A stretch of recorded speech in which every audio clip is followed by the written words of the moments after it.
పరితాపాన్ని కలిగి ఉండాలో కబీర్ దాస్ ఈ విధంగా చెబుతాడు.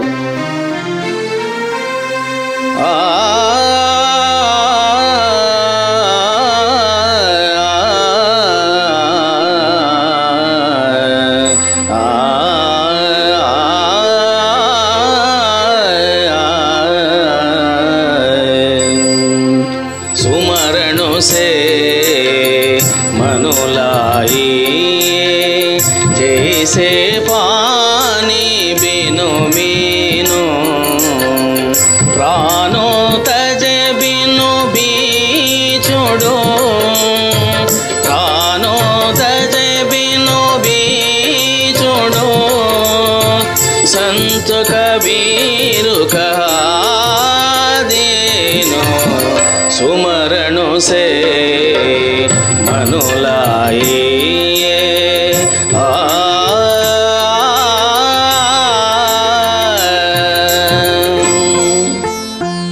నాయనా కబీర్ దాస్ అంటూ ఉన్నాడు, ఎప్పుడు చేప పిల్ల ఆ నీటిలో తిరుగాడుతూ ఆనందిస్తూ రమిస్తూ ఉంటుంది. ఏ క్షణమైతే ఆ నీటికి దూరం అవుతుందో అది విలువలాడుతుంది. దాని యొక్క ప్రాణము గిలగిల కొట్టుకుంటుంది. అలా గిలగిల కొట్టుకొని తన ప్రాణాన్ని విడిచిపెడుతుంది అది చేపపిల్ల. అటువంటి పరితాపము నీ మనసుకు కలిగినప్పుడు తప్పక నీకు దైవము దర్శనమిస్తాడు అని చెప్పడం జరిగింది కబీర్ దాసు. ఇటువంటి పరితాపము కలిగింది శ్రీమతి ప్రధానకు. అందుకే బాబావారు కూడా వెంటనే దర్శనము ఇవ్వడం జరిగింది. చూడండి, ఒక స్వీయ అనుభవాన్ని మీకు చెప్తాను. అంటే పరితాపం లేకపోతే కలిగేటువంటి భాగ్యాన్ని కూడా వాడు కోల్పోతాడనే విషయం ఇక్కడ మీకు స్పష్టం అవుతుంది. 2002లో ఒకసారి నేను మంత్రాలయానికి వెళ్ళాను. మంత్రాలయంలో రాఘవేంద్ర స్వామి సజీవంగా సమాధి అయ్యారు. ఆయన చనిపోలేదు. చాలామంది సన్యాసులు, పీఠాధిపతులు, మఠాధిపతులు ప్రాణాన్ని విడిచిపెడతారు, ఇక వాళ్ళని బాధ పెడతారు, పూజలు చేస్తూ ఉంటారు, లేదా దహన సంస్కారాలు చేసి గంగలు కలుపుతారు. కానీ మంత్రాలయ రాఘవేంద్ర స్వామి, వీరబ్రహ్మేంద్ర స్వామి వీళ్ళిద్దరు కూడా still they are doing meditation in samadhi. ఇది మీకు చాలామంది తెలుసో లేదో, ఇప్పుడు కూడా వీరబ్రహ్మేంద్ర స్వామి సజీవంగా ఉన్నాడు బనగానపల్లిలో. ఆయన శరీరం విడిచిపెట్టలేదు ఇంకా. అదేవిధంగా మంత్రాలయ రాఘవేంద్ర స్వామి కూడా శరీరం విడిచిపెట్టలేదు, ఆయన సమాధిలోనే ఉన్నాడు ఇప్పుడు కూడా. ఇప్పటికీ 323 సంవత్సరాలు అయింది. ఎందుకు 2002లో నాకు ఒకసారి తీవ్రంగా కోరిక కలిగింది, ఆ స్వామి సమాధిలో ఉన్నాడు అంటారు, అదే నిజమైతే అసలు ఎలా ఉన్నాడో ఒకసారి ధ్యానంలో చూస్తే బాగుంటుంది అన్నటువంటి ప్రేరణ కలిగింది నాకు బాగా. సరే, అక్కడికే వెళ్ళి ధ్యానంలో కూర్చుంటే బాగుంటుందని చెప్పేసి మంత్రాలయానికి వెళ్ళాను. అక్కడ తీక్షణంగా ధ్యానంలో కూర్చున్నాను. స్వామి దర్శనం ఇవ్వలేదు, ఏ అనుభవం అక్కడ కలగలేదు. సరే, తిరిగి విశాఖపట్నానికి వచ్చాను. ఎగ్జాక్ట్గా 1 వీక్ అంటే సండే రోజున అక్కడ ధ్యానంలో కూర్చున్నాను. మళ్ళీ నెక్స్ట్ సండేకి విశాఖపట్నంలో ఉన్నాను. ఆ రోజు ధ్యానములోన అద్భుతమైనటువంటి దర్శనము స్వామి ప్రసాదించడం జరిగింది. ఆ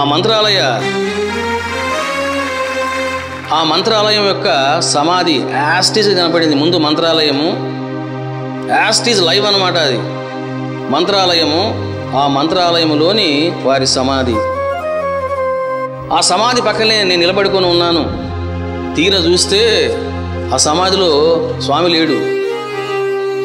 ఏంటి స్వామి లేడని చెప్పేసి నేను అటు ఇటు చూస్తూ ఉన్నాను. ఆ గోదావరి నది, ఆ నది నుంచి ఆయన నడుస్తూ ఉన్నాడు. అద్భుత దర్శనం అది. 2002లో జరిగింది ఇది. ఆ స్వామి అటు నడుచుకుంటూ వస్తూ ఉన్నాడు. మన బాబుమోహన్ ఉంటాడు, సినిమా యాక్టర్, అంత పొట్టిగా ఉన్నాడు. ముక్కు చక్కగా ఉన్నది, అందమైన ముఖం. అంటే సినిమా హీరో సుమన్ అలా ఉన్నాడు, అంత అందంగా ఉన్నాడు. మన ముక్కు చక్కగా ఉన్నది, కరెక్ట్ ఆ కలర్లో ఉన్నాడు, సుమన్ కలర్లో. అలా ఉండి ఇదంతా కూడా బాయిల్డ్ హెడ్, చిన్న చిన్న హెయిర్ ఉంది ఆయనది. చిన్న పాదాలు, ఆడపిల్ల పాదాలు ఉంటాయి, చిన్న పాప పాదాలు, అంత చిన్నగా ఉన్నాయి పాదాలైనవి. అలా నడుచుకుంటూ లోపలికి వస్తూ నన్ను చూడకుండానే ఆయన తన సమాధిలో మందిరంలోకి అడుగుపెట్టాడు. నేను స్వామి స్వామి అని 2 సార్లు అన్నాను.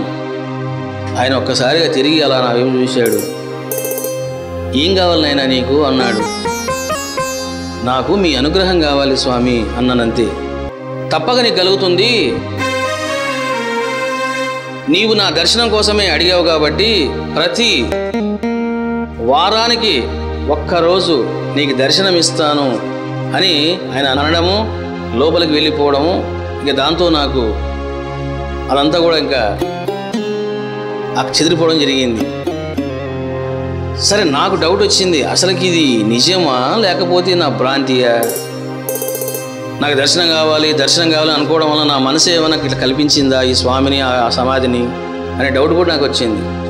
సరే, ఆ స్వామి చెప్పాడు కదా వారానికి ఒక్కసారి దర్శనం ఇస్తా అన్నాడు. అట్లా గనక 2 సార్లు 3 సార్లు జరిగిందా అది సత్యమని నమ్ముతాను, లేకపోతే నమ్మనని చెప్పేసి డిసైడ్ చేసుకున్నాను. ఎగ్జాక్ట్గా చూసుకున్నాను. మళ్ళీ సండే టు మళ్ళీ సండే లోపల శుక్రవారం రాత్రి మళ్ళీ స్వామి దర్శనం ఇచ్చారు, సెకండ్ టైం. అప్పుడు 90% కాన్ఫిడెన్స్ వచ్చింది, ఎస్ దిస్ ఈజ్ రైట్ అని. ఇంకా 100% కలలేదు నాకు. రెండవసారి మళ్ళీ 2వ వారంకి మళ్ళీ దర్శనం ఇచ్చాడు, 3వసారి. ఇక చూడండి, ఈ విధంగా 3-4 సార్లు జరిగింది. ఏం జరిగిందంటే కొన్ని రోజులకు ఎందుకో ఆయన మళ్ళీ ఆయనకు దర్శనం ఇవ్వలేదు. సుమారుగా 3-4 వారాలు అయిపోయింది. అప్పుడు నాకు డౌట్ వచ్చింది, అవును స్వామి వారానికి ఒకసారి దర్శనం ఇస్తా అన్నాడే, మరి మాట తప్పాడేమిటినా, నాకు దర్శనం అసలు ఇవ్వలేదే అని నేను అనుకున్నాను. అప్పుడు నేనే అంతరాత్మ మదనం చేసుకుంటే కనీసం ఈ వారంలో స్వామి నాకు దర్శనమిస్తాడు అని కనీసం ఒక క్షణమే అనుకోవాలి కదా, అది మరిచిపోయినాను. ఇక నీకే కాబట్టి అప్పుడు నాకెందుకురా అని అనుడు కామ్గా ఉన్నాడు. ఎప్పుడైతే నేను ఈ విధంగా బాధపడ్డానో, అరే నేను తప్పు చేశాను అని, ఎగ్జాక్ట్గా నెక్స్ట్ డేనే మళ్ళీ స్వామి మళ్ళీ కనిపించి దర్శనం ఇవ్వడం జరిగింది. ఏముండాలి అని అంటే పరితాపం ఉండాలి. కాబట్టి దర్శనం ఇస్తానన్నాడు, మరి ఎందుకు మాట తప్పాడు? అక్కడ మాట తప్పలేదు ఆయన. I'm not ready to see him. అక్కడ నేను స్టూడెంట్కి రెడీగా లేను, నా మనసు ఆ విధంగా లేదు అక్కడ. అందుకే ఆయన కూడా ఏం చేశాడు, ఊరుకున్నాడు, నాకెందుకు వచ్చింది. పరితాపం ఉన్నప్పుడే బాబా అనుగ్రహం కలుగుతుంది. సరే, వీళ్ళంతా కూడా వస్తూ ఉన్నారు. ఆ టైంలో నా నానా చందోర్కర్ కూడా షిరిడిలో ఉన్నాడు. ఈ విధంగా శ్రీమతి ప్రధానం వీళ్ళంతా కూడా వస్తున్నారు అనే విషయము నామచంద్ర కూడా తెలిసిపోయింది. కానీ ఆ టైంలోన జ్వరంతో బాధపడుతున్నాడు నానా చందోర్కర్. రోజు విడిచి రోజు జ్వరం వస్తూ ఉన్నది. అప్పుడు చూడండి, నానా చందోర్కరు బాబా దగ్గరికి వెళ్ళాడు. జ్వరం చాలా ఎక్కువగా ఉన్నది. కనీసం తాను నిలబడి మాట్లాడలేకపోతూ ఉన్నాడు. ఎలాగోలాగో బాబా దగ్గరికి వెళ్ళి, బాబా ఇలాగా శ్రీమతి ప్రధానం వాళ్ళంతా కూడా వస్తూ ఉన్నారు, నన్ను వెళ్ళి రిసీవ్ చేసుకోమంటారా అని అడిగాడు. గురు శిష్య సంబంధం అంటే ఏ విధంగా ఉండాలో చూడండి. మీరు షిరిడికి రండి, నేను కూడా అక్కడ షిరిడిలో ఉంటాను, మిమ్మల్ని రిసీవ్ చేసుకుంటాను కోపరగాములో అన్నాడు. మరి నానా చంద్రకర్ వెళ్ళి డైరెక్ట్గా వాళ్ళని తీసుకొని రావచ్చు, కానీ బాబా అనుమతి అడుగుతూ ఉన్నాడు, వెళ్ళమంటారా అని. బాబా వారు తుజావ్ అన్నాడు. వెంటనే పక్కనే దీక్షిత్ ఉన్నాడు. దీక్షిత్ అన్నాడు, బాబా అతను జ్వరంతో చాలా బాధపడుతున్నాడు, బాబా మీరు అనుమతిస్తే నానాకు బదులుగా నేను వెళ్ళి వాళ్ళని తీసుకొని వస్తాను అన్నాడు దీక్షిత్. అప్పుడు చూడండి, బాబా అన్నారు, ఐసానాయ్ అలా వద్దు, నానాయే స్వయంగా వెళ్ళవలెను అని బాబా ఆదేశించడం జరిగింది. నానా అక్కడికి వెళ్ళడం జరిగింది. అంటే ఇక్కడ ఏం జరుగుతున్నది అని మనం గనక పరిశీలిస్తే, అంటే ఆనాటి గురు శిష్య సంబంధం ఎంతగా చక్కగా ఉన్నదో మనకు అర్థమవుతూ ఉన్నది. నాకు జ్వరం వచ్చింది, నువ్వు వెళ్ళి తీసుకొని రాపో దీక్షితు అని నానా చందోర్కర్ అనలేదు. నానా నువ్వు హాయిగా రెస్ట్ తీసుకో, నేను వెళ్ళి తీసుకొని వస్తాను అని దీక్షితు చెప్పలేదు. వాళ్ళు ఏ విధంగా ప్రవర్తిస్తున్నారనేది ఇక్కడ మనకు సుస్పష్టం అవుతుంది. సచ్చరిత్రను అనాలసిస్ చేయడం అంటే ఈ విధంగా చేయాలి. నానా చందోర్కరు ఆ విధంగా చెప్పలేదు, దీక్షితు ఈ విధంగా చెప్పలేదు. ఏం చేశారు? బాబా దగ్గరికి వెళ్ళాలా వద్దా అని పర్మిషన్ అడుగుతూ ఉన్నారు. మరి ఎందుకు బాబా వారు ఆ విధంగా చేశారు? నీవే వెళ్ళు ఎందుకు చెప్పారు? వాళ్ళంతా కూడా నానాకు బాగా తెలుసు, నానా వస్తే ఆనందంగా వెళ్ళిపోదాము అని వాళ్ళు అనుకుంటూ ఉండారు. ఇప్పుడు దీక్షితు కనుక వెళ్ళి నానాకు జ్వరం వచ్చింది అందుకే నేను వచ్చాను అని ఎప్పుడైతే చెబుతాడో వాళ్ళు మూడ్ ఆఫ్ అవుతారు, బాధపడతారు. నా తొలి దర్శనం ఆనందంగా పరమానందంగా ఉండాలి తప్ప దుఃఖంగా ఉండకూడదు అన్నది బాబా యొక్క ఆంతర్యం. అందుకని ఈ యొక్క నానా చందోర్కర్ని వెళ్ళమని చెప్పారు బాబా వారు. మరి అంత జ్వరములో కూడా చూడండి, నానా చందోర్కర్ కోపరంగాకి వెళ్ళాడు. ఎందుకంటే గురువు ఆజ్ఞాపాలన, గురువు చెప్పాడు, అది ఆచరించాలా. నాకు జ్వరం వచ్చిందా ఏమిటి అన్నది వేరే విషయం, అది సరే వెళ్ళాడు. వాళ్ళంతా కూడా గోదావరిలో స్నానం చేశారు.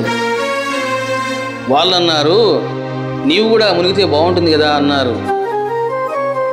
ఎందుకో నానా చంద్ర కూడా కోరిక కలిగింది, అతను కూడా స్నానం చేశాడు.